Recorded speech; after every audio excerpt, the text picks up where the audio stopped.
Hi everyone, I'm really excited to kind of talk to you about the topic that I chose for this research project. I chose the topic of researching literature circles within the elementary classroom. My experience with literature circles is limited. I have never conducted or taught or used this technique before, but I have read about it in undergrad classes and kind of assumed that it was mainly for middle school and high school students. But I have read a lot about the benefits of using literature circles, and I was really excited about possibly using those in my classroom, but just wasn't sure if that was a practical thing for fourth graders or for younger classes. So I was really excited about researching this project. So that's a little bit why I chose this topic. And then some of the articles that I used talk about some of the benefits of using literature circles within the elementary classroom or the younger grade levels.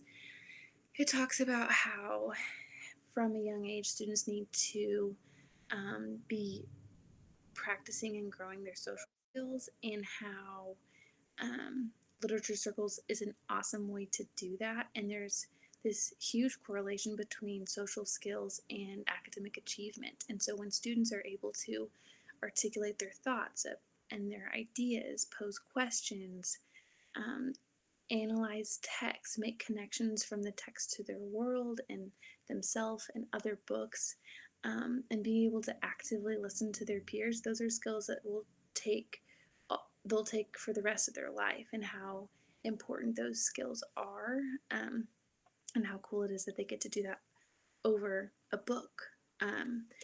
So it talks a little bit, some of the articles will talk about the benefits of using them in the elementary school classroom. Some of them are talking about the best practices.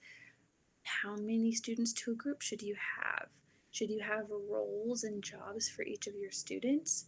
Should you group your students heterogeneously or homogeneously, depending on the assignment or the project that you're doing? So, um, should all of your students be using the same novel, or should you give student choice in that? So these are some of the topics that the articles will discuss, and we'll get to that in a second once I show you my slideshow. But I just wanted to give you an overview of what we'll be looking at and what I researched for this project. So hope you enjoy.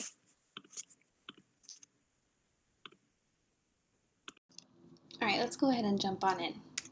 These are the 6 themes that I took away from the research that I learned about regarding literature circles in the elementary classroom.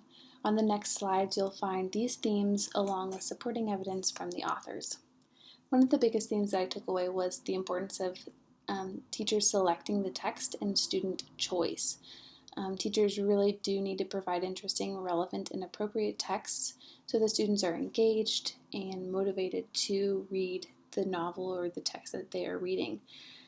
Also, Barone and Brown discuss their article with their 5th graders and how important it was for them to choose the text that they wanted to read.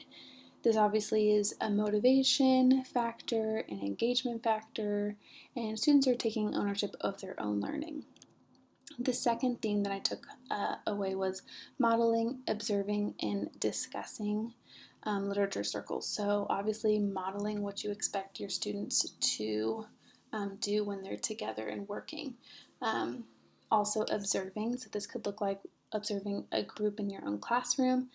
It could also look like observing another classroom or even a video, and then discussing the findings of that observation.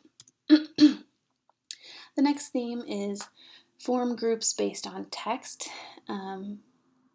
Some people believe that you should form groups based on ability, but because you're allowing students to choose the text, it's really important to allow the groups to form based off of the text rather than student ability.